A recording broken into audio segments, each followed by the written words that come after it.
Good evening and welcome to the Blueprint Explosive Exclusive. I'm Madhavdas G. It's no secret that under the unpopular and embattled Canadian Prime Minister Justin Trudeau, Canada has become a safe haven for Khalistani extremists.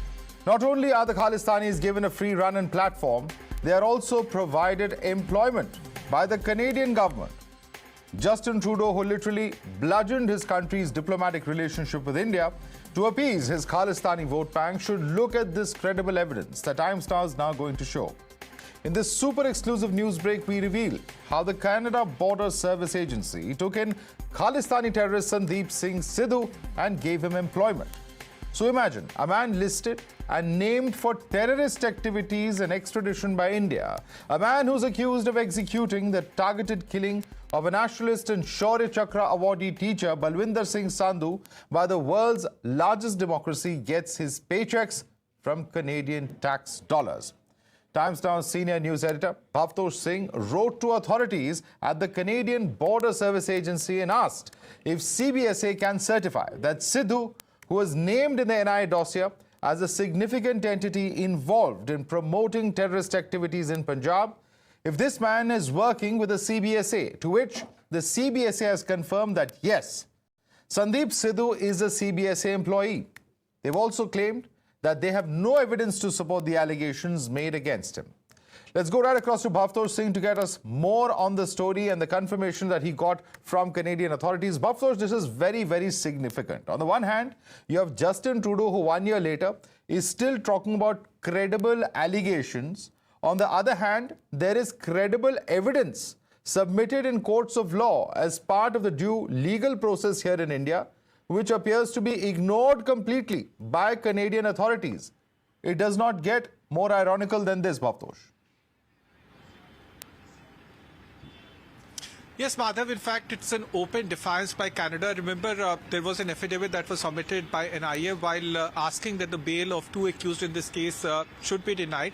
And in that affidavit, it was specifically mentioned that Sandeep Singh, who is in fact associated with Khalistan Liberation Force, he is one of the mastermind who in fact orchestrated the killing of Shaurya Chakra awardee. He, along with Lakhbir Singh Rode, who is nephew of Jarnail Singh Bhindranwale, they were the ones who were responsible for this, in fact, mindless killing of Shaurya Chakra awardee. Now, this affidavit has been submitted in the highest court of the country, and because of this evidence, the bail of two accused in this case was denied. Now, NIA, in fact, had submitted a dossier to Canada time and again. There are 26 gangsters and terrorists who are on the list. Instead of, in fact, helping India, they have completely denied this. When we wrote this email, there were two replies that were given to us. First reply said that yes, he is working. The second reply said that not only he is working, his background checks were done repeatedly. And subsequently, they said that there is no evidence to prove the allegations that have been leveled against him. So he has been promoted. He has been promoted to the rank of superintendent. This clearly shows that they are in fact backing him. They are supporting him. The question is, are they in fact they are protecting him, and one has to wait and see what would be the next step of the Canadian authorities. Thanks so much, Madhavdas, for joining us as far as that particular update is concerned. But the larger question, believe it or not, is whether this Khalistani terrorist, who's currently a CBSA superintendent, as Madhavdas was telling us, and lives in the Canadian province of British Columbia, went through an extensive selection process. Let's quickly take you through the details of the CBSA website, where conditions for recruitment are listed. So this is how NI's Most Wanted was hired, and this is in fact the detail that is there, that they carried out extensive checks to hire the right people, is what is stated, that they conducted telephone integrity interviews as per the CBSA website. They've also carried out a credit card check of terrorist Sidhu. This is, of course, also mentioned that they've conducted a security database verification as per the CBSA website, and that he's also submitted his digital fingerprints, which is, of course, submitted, and also said that he has sought enhanced reliability status. So what really is the enhanced reliability status when it comes to a person who has been charge sheeted in the manner that this particular case has, and also extensive checks that have been done, that they need a high school diploma, a driver's license, citizenship. These are all mandatory conditions. They've also said that they've conducted interview and psychological assessment of the individual in question over here. They've also taken up to 18 months to recruit candidates in this particular case, and also, of course, other details that have been mentioned in terms of the selection process that is in fact being mentioned. Now, in Canada itself, calls are growing for Justin Trudeau's resignation, as Liberal leaders, as per reports in Canadian media, during a closed-door meeting have dissented. These Liberal MPs have reportedly conveyed their grievances to the Canadian Prime Minister, something that reflects in the growing discontent within the party. It seems like Justin Trudeau is facing pressure from within his own party, with Liberal dissident MPs giving him an ultimatum to decide his future by October 28th, as per reports in the Canadian media. A document was presented outlining the case for Justin Trudeau's resignation. Sources speaking to Radio Canada said that 24 MPs signed an agreement to call on Trudeau to step down as a Liberal leader. His rivals in the Conservative Party too are leaving no opportunity to mock and humiliate him for his blunders. Watch what happened in the Canadian Parliament when Pierre Poilievre, Trudeau's arch political rival, took down Trudeau quite brutally. Once again, Mr. Speaker, we see the Leader of the Opposition pushing a brokenist vision of Canada that is simply not aligned with the reality. Mr. Speaker, brokenist. It's not even a word. You know, he's even breaking the English language.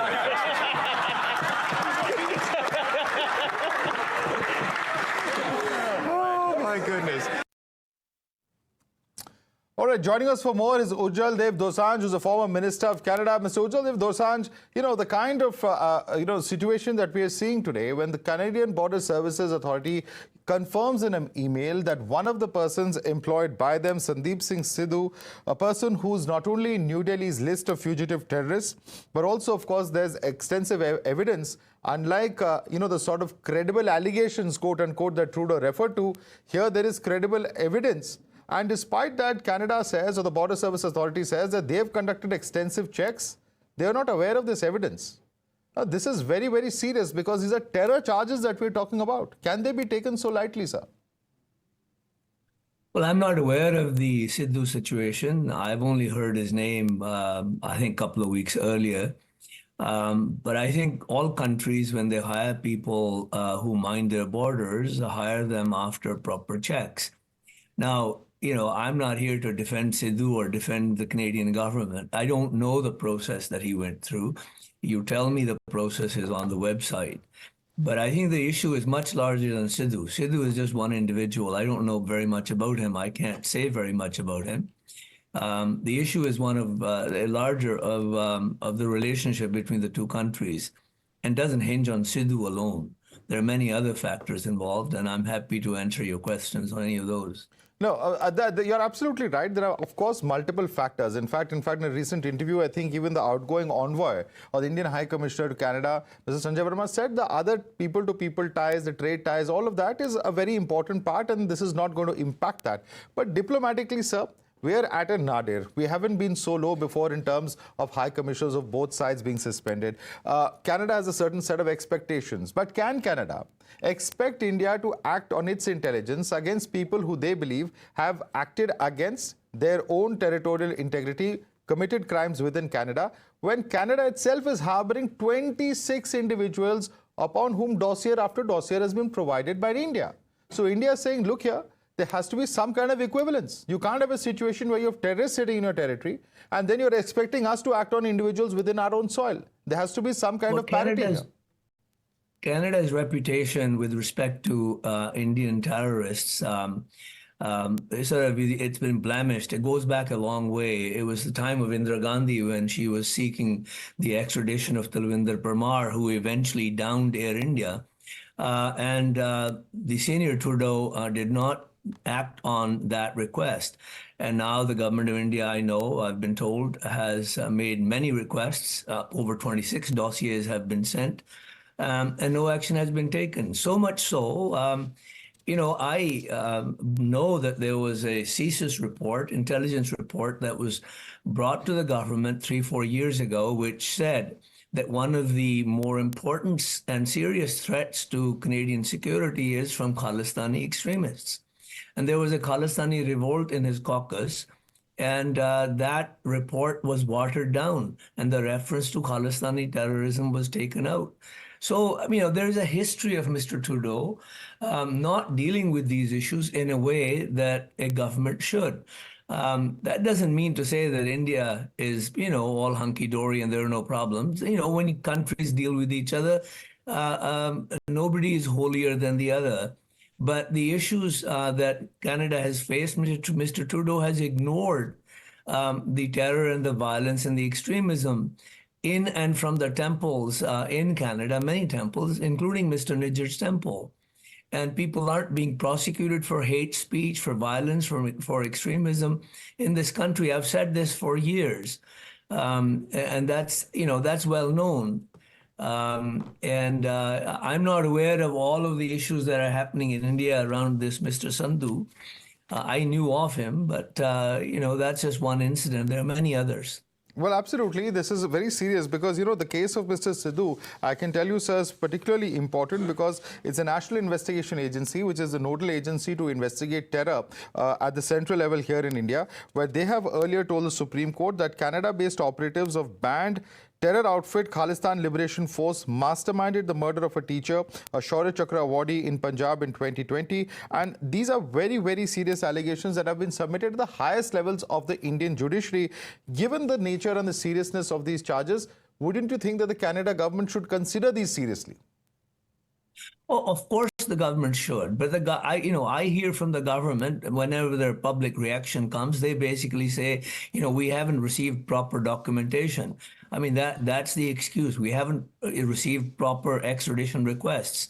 Only the government of India can answer that question. I can't. But the fact is that our relationship is at its lowest. And Mr. Trudeau has been a part of bringing this relationship to its bottom, partly the way he's handled this situation. He could have handled it better. He didn't have to speak in the Parliament of Canada. He didn't have to follow the press conference of the RCMP and hold a news conference of his own. President Biden didn't speak from the Oval Office about this situation with Banu. Blinken didn't. And Canada didn't have to. So Canada has chosen to deal with it in a particular way and has sent it into the stratosphere. And both countries are now obviously reaping the rewards of that. And that's a very bad situation. The other issue is, of course, there is something there. There can't be smoke without fire. So if there is something there, if India has done something untoward that it shouldn't have done, then India needs to own up to it. India needs to decide. You can't have this schizophrenic personality saying, we go into your house, aapko ghar mein ghus ke marenge, and then say we don't do these kinds of things. India needs to decide whether it has now changed its policy to engage in transnational assassinations, just like America does. If India has changed it, then government of India needs to come clean.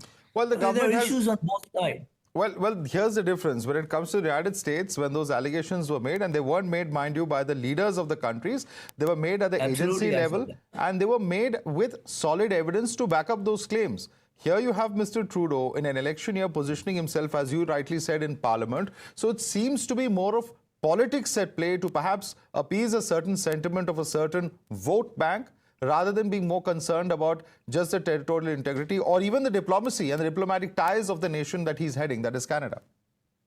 Well, I think it's both. You can't say it's not about the national sovereignty of Canada. It is about the national sovereignty of Canada. If it's true that India did engage in transnational crime on the Canadian soil, then it's about Canadian sovereignty. And Mr. Trudeau is right in terms of acting on that.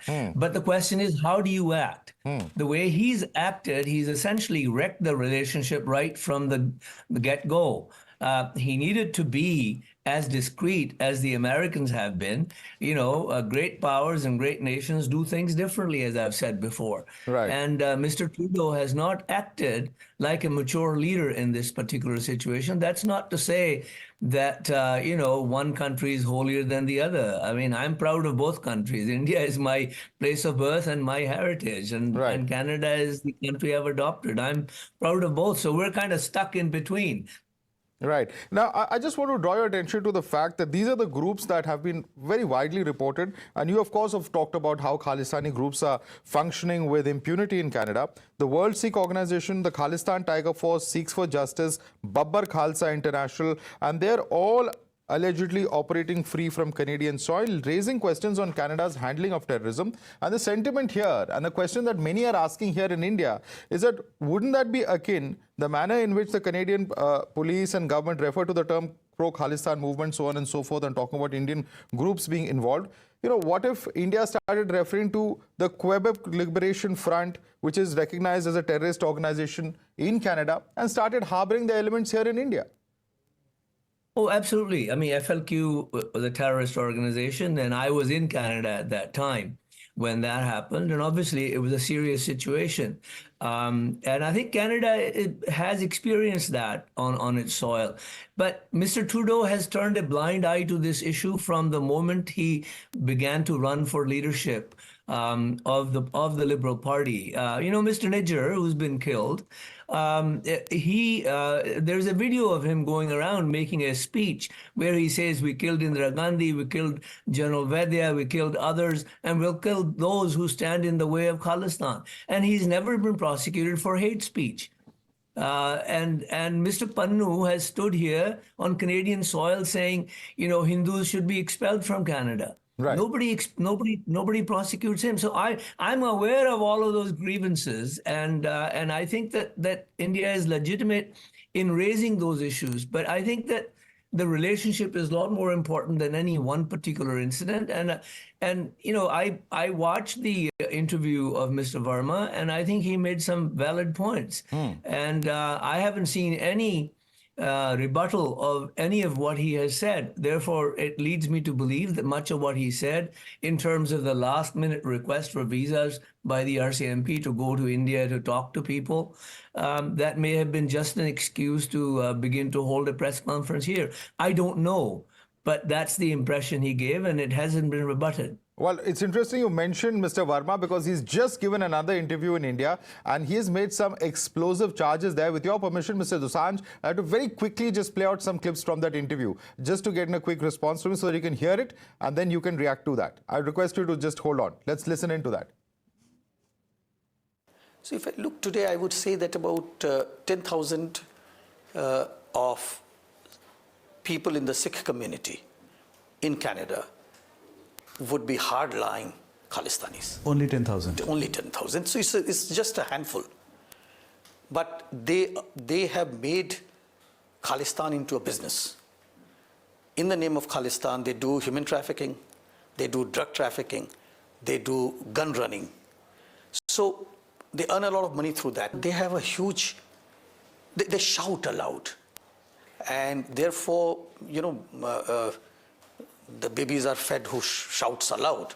So therefore they are fed. And they have political influence. They had fed by the Canadian authorities, by the Canadian government, Canadian political system. Canadian system overall. Overall. So if today I look at it, almost every Canadian law and order vertical has got in it the pro-Khalistan elements. So that infiltration, and it includes their defense forces. So that infiltration is there, due to which they have been able to get their way. Mr. Dosanjh, this is a very, very serious charge that is being made by the former Indian envoy, where he says there are elements who are pro-Khalistani who've infiltrated into a number of the security forces, including the defense forces of Canada. It's a much bigger problem, perhaps, than Indians would have thought about earlier. Well, I'm not aware of the infiltration into the armed forces or the security establishment, other than the CBSA example of Mr. Sidhu that you've given, because that's a security apparatus as well. But I am aware that Khalistanis have successfully infiltrated into the political parties. And anytime you write to the leader of any political party, within a few moments, that particular letter or communication is released publicly if it happens to be against the Khalistanis. And that is a serious issue in this country. And politicians have allowed the political parties to be infiltrated by these separatist forces, and we all suffer. I mean, the media has done disservice to us as well in Canada, where they equate the Khalistanis with Sikhs. I've had to correct them that there are Sikhs and then there are Khalistanis. Khalistanis are a small number. Sikhs are a much larger number. Right. And we've had to correct that impression in Canada. So, the community is suffering as well. And the fact is that they've been successful, and partly because they bludgeon their way into the temples. They frighten people. Ordinary people don't want to be speaking out against them because, they need to make a living. They need to raise their children. They need to buy a house. They have their daily needs. They can't be fighting these guys all the time. And it's up to the governments and the political parties to make sure that people aren't terrified. In fact, Mr. Verma's estimate of 10,000 hardcore Khalistanis is very high. I don't believe it's that high. Okay. The number is much less than that. Right. Part of the reason that these guys pay homage, the politicians, to the Khalistanis is because in any closely contested riding, 50 vote, 200 vote, 300 votes can make a difference between losing and winning the election. So my quick last question to you, sir. We're almost out of time. In fact, we're out of time. But one quick question to you. Given the fact that a number of Liberal MPs are asking Trudeau to step down, they've given him an October 28 deadline. They've told him not to contest for another term. How likely is the possibility that those who have expressed their open dissent against Trudeau would have their way? That's hard to say. I watched TV much of the day yesterday, watching the drama on the Hill in Ottawa. I have no inside information. I'm privy to as much as you are publicly. I believe there's a 50-50 chance of Mr. Trudeau surviving because there's no heir apparent in sight. All right. Thanks so much for joining us, Mr. Ujjal Dosan, and sharing with us very frankly your analysis of what needs to be done to resolve the issue and, of course, concerns on what the Canadian government has been doing to resolve these kind of allegations that it has continuously faced and, of course, putting the entire diplomatic ties with India in peril. Thanks so much for joining us indeed. Thank you. Thank you.